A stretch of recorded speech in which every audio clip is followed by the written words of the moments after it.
conversation is a great foundation. 100% you're right. There's so many gaps out there. There's pay gap, there's gender for women, there's gender gap, there is confidence gap, there is assertiveness gap, there is support gap, mentorship gap, and it all comes down, what are we going to do as a society to bridge those gaps?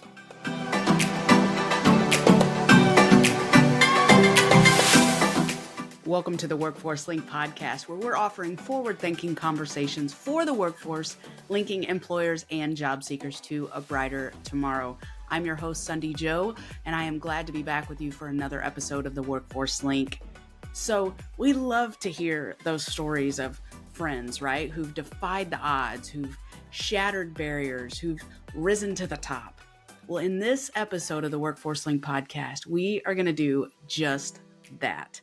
So today's guest, Eugina Jordan, is a trailblazing female executive and immigrant who epitomizes resilience and servant leadership. From starting her telecom career as a secretary to becoming chief marketing officer at Telecom Infra Project, Eugina's journey is seriously nothing short of inspiring. Something that Eugina mentioned several times in our interview was the importance of knowing that we, especially as women, deserve a seat at the table. So we actually got way more vulnerable in this conversation, this interview, than I was expecting, but you'll have that. And I loved every minute of it. As a single mom who was determined to carve out the American dream for herself and her son, Eugina's story, it resonates deeply with those who are trying to overcome obstacles, those trying to reach their full potential. So join us today as we explore Eugina's path, her insights into resilient leadership, her passion for empowering women, immigrants, and underprivileged communities to break barriers and achieve their own American dreams. Before we dive into today's episode, though, I would love to ask for a quick favor. Make sure you share this episode with somebody else. The more, the merrier, right? The more you share, the more people that we get to help. So let us know what you think about the podcast. Let us know what you think about this specific episode, and let others know how you like the Workforce Link podcast. And thank you in advance for helping us continue to reach others. Now, let's get to today's episode with Eugina Jordan. Okay, Eugina, thanks for being with us today. I really appreciate it. Thank you for having me, Sandy. We were just talking off record about you living in Myrtle Beach now on the beach, but coming from a place where you had to shovel snow 4 months out of the year, and I'm still trying to wrap my head around that. Not me, my husband. Right. So, and I grew up in Russia, was born, raised in Russia. So, you would think that snow would be in my blood. Nope. No, not at all. It's not in mine either. It's not in mine either. So, Eugina, share with us the journey from, you have quite a story that I want to get into today, but share with us the journey from starting as a receptionist to becoming the chief marketing officer of Telecom. Is it the Telecom Infra Project? Yeah, I would love to hear. Yeah. Okay, I would love to hear your story about that and kind of some pivotal moments in your career trajectory. So I moved to the United States from Canada. Actually, you know what? Let me start from the very, very beginning. Let's do it. We've got time. Yes. So my story started in communist Russia in 1970. I grew up in a single mother household, and what it meant that my mom had to work really hard, and I had to cook, clean. I think I was maybe 6, 7 years old, and we were dirt poor. And what it meant that sometimes I couldn't even afford bus fare or trolley fare. So we had to walk to school or come home, walk home from school in the middle of winter. Yeah. And we were saving money. My sister and I, we were saving money to buy some ice cream. So it was either, bus fare or ice cream. And as a 7, 8, 9, 10, 13-year-old kid, even in the middle of winter, you pick ice cream. Ice cream's pretty important. So, what my mama did is she believed in two things. She believed that I deserved better, and also she believed in education. So, I got master's degree in teaching in Russia, and then she scraped enough money to send me to Canada in 1995 at the age of 24. And I stayed there for 6 years, settled in, got my second degree in computer science. And then at the age of 30, my biological clock was ticking. So I met a man in America and I moved here for love. And I was hoping for happily ever after. Hmm. Unfortunately, it didn't happen for me. And I found myself in a domestic violence, abusive situation. And I stayed Hmm. for 6 years because I was so ashamed to go back. I was so ashamed to admit that me, so smart, with 2 degrees, I ended up in that situation. So Yeah, my which is a work, really common. It's a really common theme. I mean, shame comes with that in every situation, I think. yeah, and I realized because it's been, I got a divorce in 2007. It's been so many years. I realized I shouldn't be ashamed. He should be ashamed for calling me Hmm. all those names and yelling and screaming. So it's not me. Yeah, what a story. So, how did you come from those beginnings to where you are today? I mean, because it's really just a remarkable journey. So you're a single mom now, right? Which is hard enough on its own. How do you balance all of that and still work your way to the top? So work became while I was in an abusive marriage and I was growing up in that area. So I became executive assistant. I became chief of staff. And then once I got a divorce because I wasn't allowed to do anything, Mm, I realized that executive assistant, chief of staff, it's a dead-end career. So, and I looked what I was good at, and I was good at writing, storytelling, and there was an entry level marketing job available. And I asked my boss, the CEO of the company, to let me go, and he did. And the rest is actually history. I So love when it. I yeah, when I published a leadership book last summer, I mailed him a book and I said, thank you very much. And he texted me and he said, I remember like it was yesterday when you came into my office and you asked for a transfer. And it was not only the right decision for you and me, it was the right decision for industries, companies, and people that you were able to impact since that fateful day. Oh wow, that's so powerful. I love that because sometimes people aren't as supportive of that as we're going out and chasing our dreams and doing other journeys, but we don't realize, especially in the moment, what kind of impact we are going to have. Just like you said, the rest is history. We don't always realize the impact that we're truly going to make down the line. True, true. Yep. Hashtag truth. And and what we also don't realize is I became an overnight success in 17, 18 years. There's Hmm. no such thing as overnight success. Right, right, I call it hustling. So right. it's constant hustling. Or there's another term that I use with my team at work and then with my all the side gigs. So it's ABS. So it's a modification. It's always be selling. There's ABC, always be closing. Mine is always be selling. Love that. Love it. So, so as an immigrant executive, so you came over, you came from Russia to Canada, Canada to the United States, right? Hmm. Which that's I'm just amazed by that.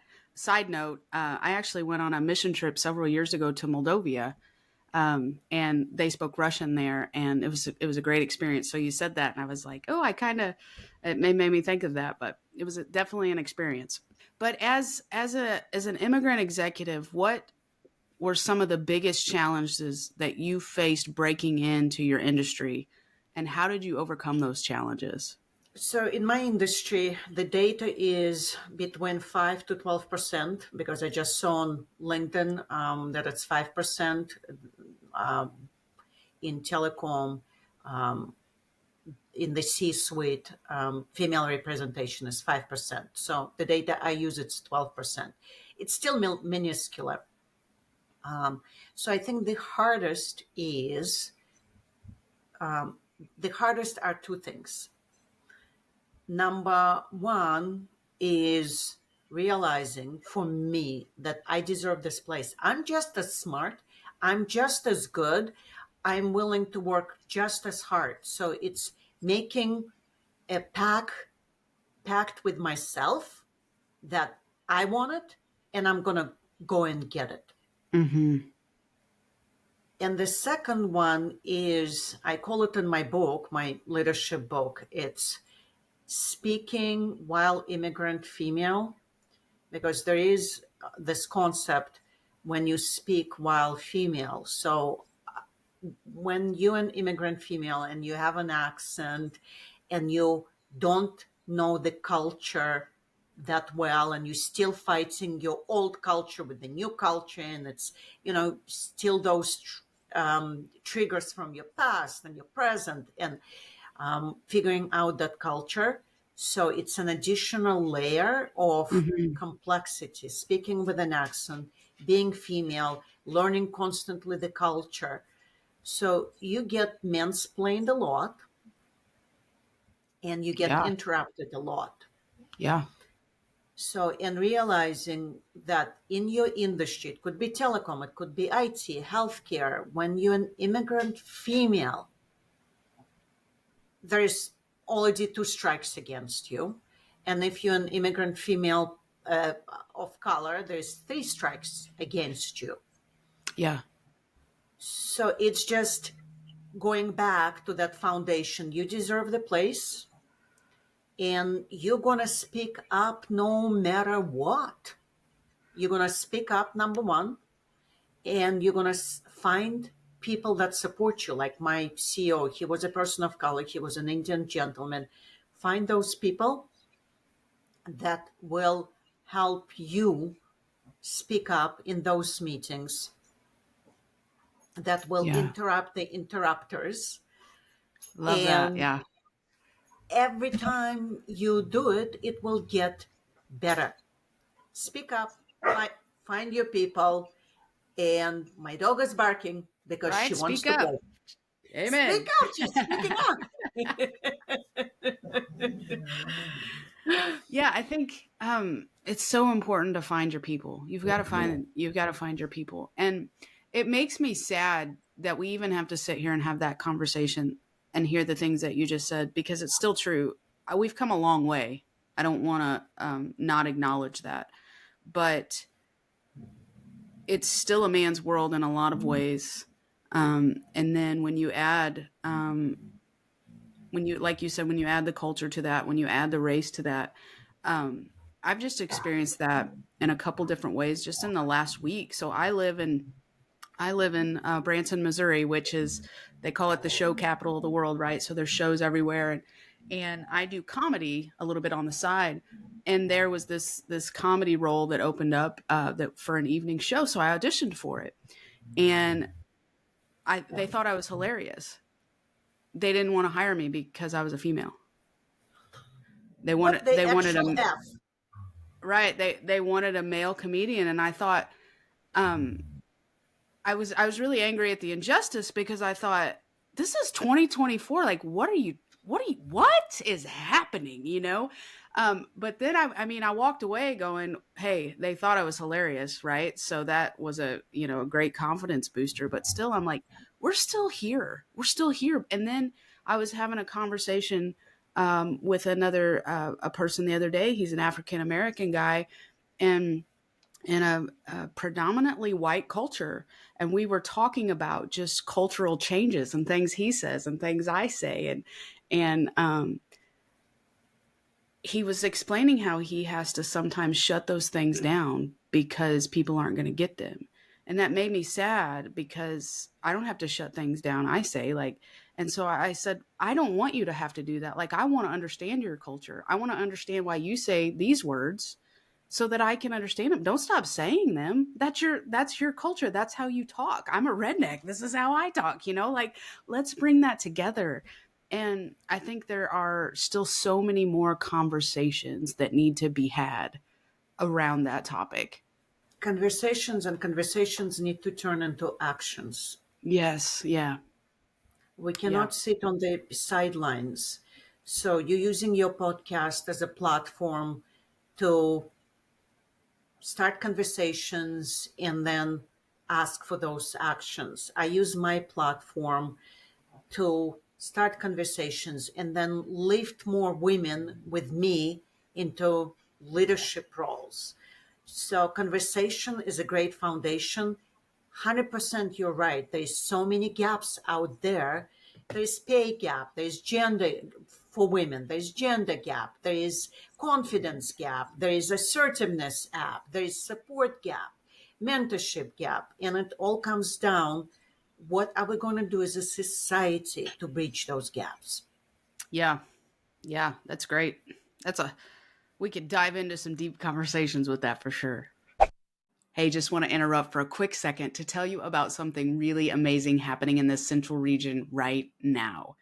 Are you a business owner or a manager who needs assistance increasing your profit margin and building a stronger workforce? Now is the time to take advantage of our employer services. The Central Region Missouri Job Centers are ready to help. Available at no cost to you, we offer a variety of employer services, including job matching, consulting, work opportunity tax credits, on the job training, transition assistance, and more. You can get all the details at cwdregion.com/employer services, and I will share the link to that in the show notes for you. We look forward to assisting you with all your employer needs today. Now, let's get back to today's episode. So, I want to talk more about your story, though. So, your story involves a transformation from being a single mom to achieving executive leadership. So, how did being a parent how did that influence your professional journey, and what advice, because we have a lot of single moms that we serve through our job centers, how what advice do you have for single parents that are trying to climb that ladder? So the boy is right there. So this one is, he was a year and a half and now he's almost 20. He'll be 20 in September. One advice I would give is, we already discussed, you deserve the seat at the table. The advice is going to be around boundaries. So you need to set clear boundaries. Mm-hmm. Work is work.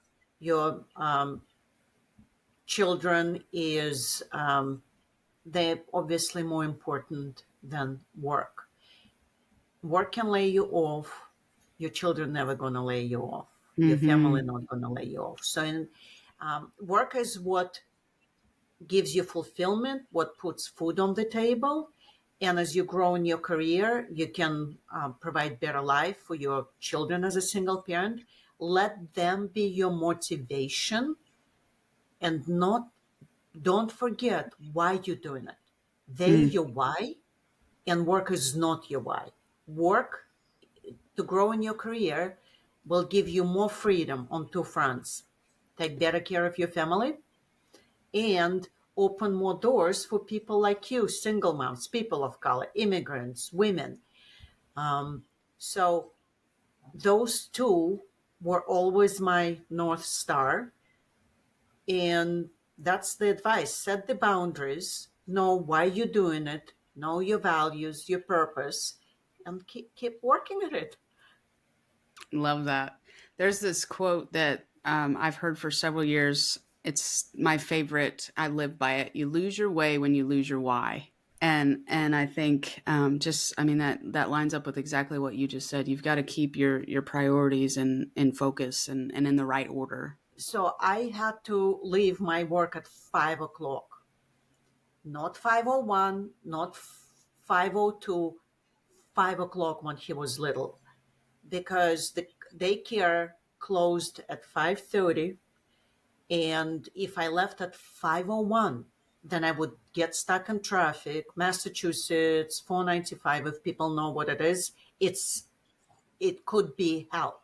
So I Hmm. had to leave 4:58, run downstairs, get in my car, and start driving, because I knew that if I didn't do that, my little boy would be again the last one to be picked up. Hmm. That's good. Boundaries, priorities.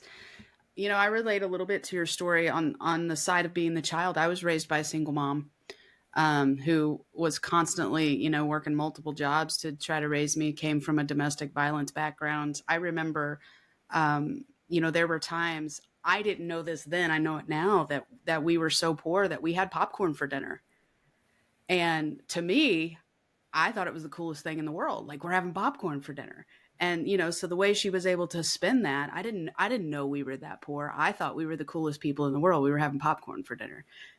Meanwhile, that's all we could afford. And so I just kudos to you for making that a priority, for knowing where your priorities lie. It's not an easy job for sure.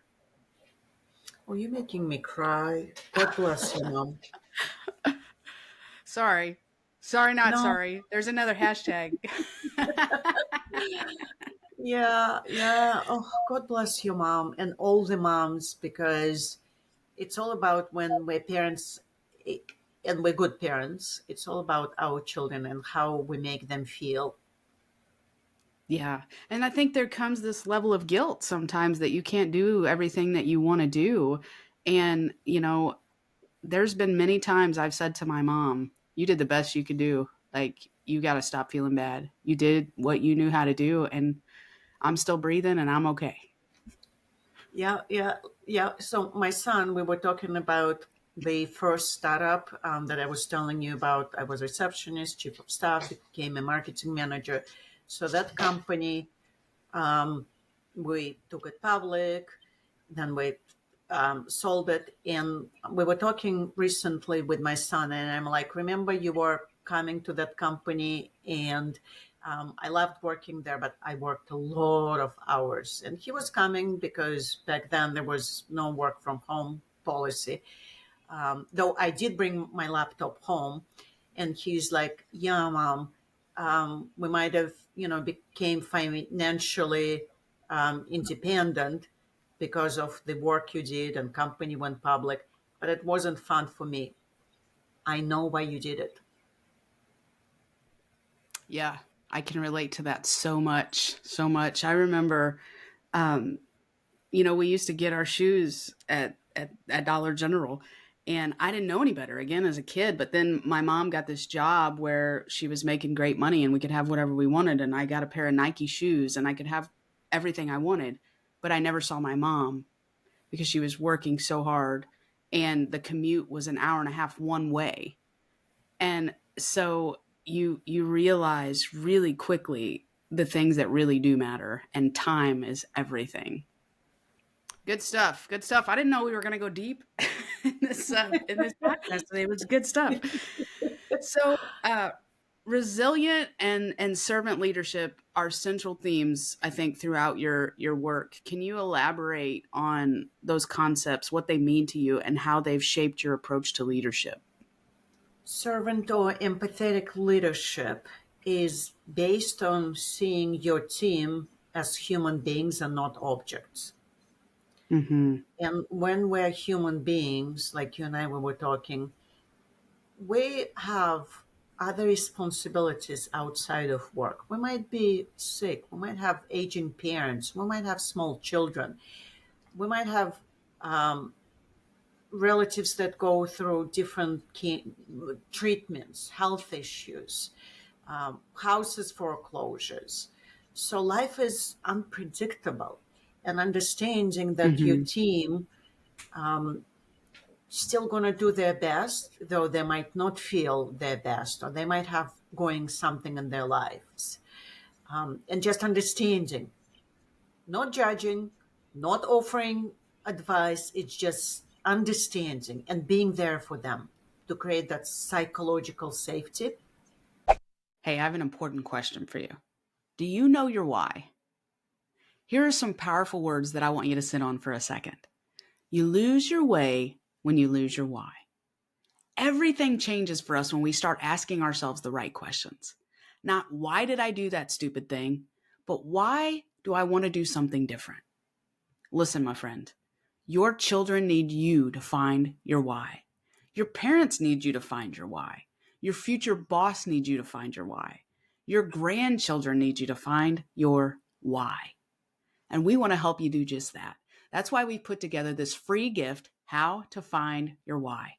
The free guide will give you some starter questions to get you on the right path to finding your why. So if you're ready to rock your world by digging deeper into building a better tomorrow, don't wait another day. You can download the free guide at cwdregion.com/why. That's cwdregion.com/why, and I will share the link in the show notes for you. Remember this, you lose your way when you lose your why. So hold on to your why like your life depends on it, because your life depends on it. Again, you can download that at cwdregion.com/why, and I will share the link in the show notes. And now back to the show. And then, secondly, after you create that empathetic foundation, you need to make sure that you give them ability to fly so they can spread their wings and fly. And there's this book that I love called Multipliers. And she talks in that book about multipliers and diminishers. So what multipliers do really well is they realize that people that work for them, they're super smart, just as smart. And by realizing that, they give those people opportunities to fly, execute, might not be done their way or like my way. It doesn't have to be done my way as long Right. as it gets done. And this is empathetic servant multiplier leadership. And resilience, it's rooted in not being afraid to make a mistake, not being afraid to fail. It's like phoenix that rise from ashes because you believe in your goals, objectives, and I subscribe to an idea: fall 7 times, rise 8 times. So that's resilience. It's not falling; it's falling and still rising. I love that. I did a podcast episode recently with this guy, Justin Prince, and he said something very powerful to that. He said, failure is fertilizer. And I love that. I wrote it down and I'm like keeping it with me because it's so good. So true. Failure is fertilizer. So I say I love that because it's the F word that we should use. So, and I say that the 3 F words we shouldn't be using is, the F1 and then fear and failure. They should be erased from our vocabulary. I love it. Absolutely. I agree. I love that. So you mentioned the book Multipliers. I'm going to share that link in the show notes for anybody that wants to go listen. But speaking of books, let's talk about your book. It's unlimited. Yeah. By the way, if you so we have this podcast on YouTube as well. You can see the book in the background, but there's also this beautiful quote that says, "Women belong in all places where decisions are being made." I love that. So let's talk about your book for a second, Unlimited. It helps others like you navigate their career paths, right? So tell me a little bit about, I know we've talked a little bit about it, but tell me what inspired you to write that and some of the key takeaways that you think your readers will gain from that. And thank you for noticing that sign. It came from a friend. And this is my background. I get on my calls, webinars, speaking, meetings with that in my background. Yeah, And there was a call last week where there were 25 men, and I showed up in my pink with this. It's knowing who you are, knowing your value. My value is not going to get diminished because I display my beliefs or I wear pink or, I love butterflies. So it's just knowing the value that you bring to that table full of men. that's right. Absolutely. So back to your book for a second. What inspired you to write Unlimited? And share some key nuggets out of that. So the year was 2020 and we were in the lockdown and I was not traveling for work. So I was reading because we were locked down. I was working virtually and I had all that time on my hands because I wasn't driving to work. And in 3 months, I probably read 50 books. And as I put the last book down, I realized majority of those leadership books were written by men for men. Hmm. There's nothing wrong with those leadership books. They're leadership classics, don't get me wrong. Right.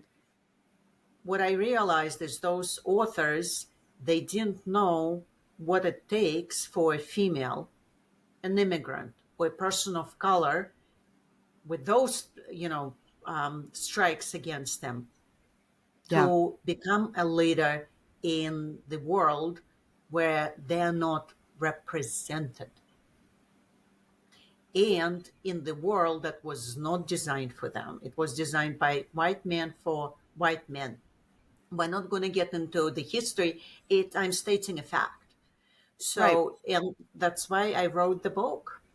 I love that. And we all have unique voices. We all have things to say that we're going to say differently than other people, which is why there's always a platform for somebody, because you're not going to do it the same as somebody else did it. Exactly. And that's what I, write in my book. There's three parts. The first one, and we talked about it in this conversation, it's us. It's you as an underrepresented individual. What do you need to do? And especially if you never worked in corporate America or you never started a business, your triggers, your weaknesses, your strengths, figuring all that out and building that foundation within you, knowing Hmm. who you are, what you stand for, and your value. And that will give you an opportunity to find your voice, learn how to negotiate, and how to grow and proudly talk about your accomplishments, get new projects, and move up the corporate ladder. Second part of the book talks about your village. As an underrepresented individual, you need to have mentors and sponsors like my CEO. I told you all the story about Hmm. my CEO supporting my move into a new position with experience in different areas because he believed in me. So Hmm. that's the second one, the second part. And then the third part is for people like you and I, when we have a platform, use it for good. Hmm. If you have a seat at the table and it took your years and years and decades, I'm going to use the word decades to get to that executive suite and executive table, don't close the door. Lift other people up. Open the door. Extend the table for them. Yeah, you might have bruises and it might have been really, really hard. So don't punish people behind you, people like you. Help them. Make it easier for them. Hmm. That's good. We're going to have bruises. That's good. You're right. We are. And I think along the way as well, we're going to have some scars. Yep, scars and bruises.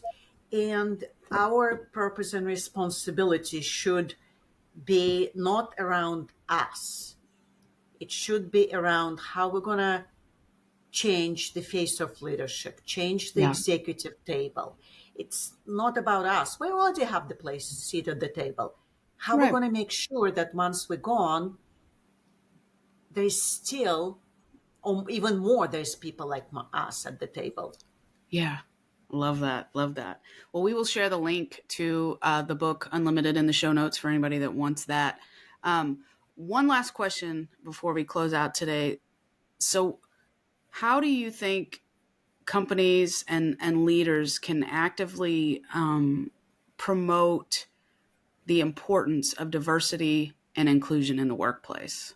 So, diversity and inclusion is good for business for two reasons. You bring different voices, different perspective to the table, and as a result, it drives innovation. That's why I was able to start a new market category in telecom. That's why I have 12 patents, because I brought fresh perspective to telecom, being an outsider and then figuring out market trends and potential opportunities and new solutions. So diversity and inclusion is good for business, period. You, as a business leader, you want to stay on the cutting edge. You want to drive innovation. And if you don't bring those diverse, very smart voices, then the companies that will do it, they will win in the marketplace, and Mm-hmm. you will stay behind. Mm. It's simple and straight to the point. Well, Eugenia, thank you for being on with us today. This has been a great interview. Let us know, where can we learn more about you? On any platform that it's your jam. If Twitter is your jam, I'm on Twitter. If LinkedIn is your jam, I'm on LinkedIn. If Instagram or Facebook, find me on there. If you don't do social networks, I have my own website. It's eugenajordan.com. And you can find me on my website, sign up for my newsletter. So whenever it is comfortable for you to connect with me, find me on those channels. Awesome. Well, we will do that, and I'll share the link to your website and everything in the show notes too. It's been a pleasure, Eugenia. Thank you for spending time with us today. Thank you for having me. Well, I don't know about you, but Eugenia fired me up to keep moving forward, and I hope that she has done the same for you. You know, we all have a voice. Let's remember that. We all have a voice. We all have something unique to offer the world, right? And we all deserve a seat at the table. So I hope that you go out today and you find your seat. And if you've enjoyed today's episode, would you mind sharing it with somebody else that you think could benefit? And don't forget to leave us a review and let us know what you thought of this episode. It really does mean a lot to us, and it helps us stay visible so others can find us. Have a great week, my friend, and we will meet again in the next episode. Until then, remember this: there's always a brighter tomorrow if you're willing to find it. The Central Region Workforce Development Board Incorporated and COPIC are equal opportunity employers and programs. Auxiliary aids and services are available upon request to individuals with disabilities. Missouri Relay Services at 711.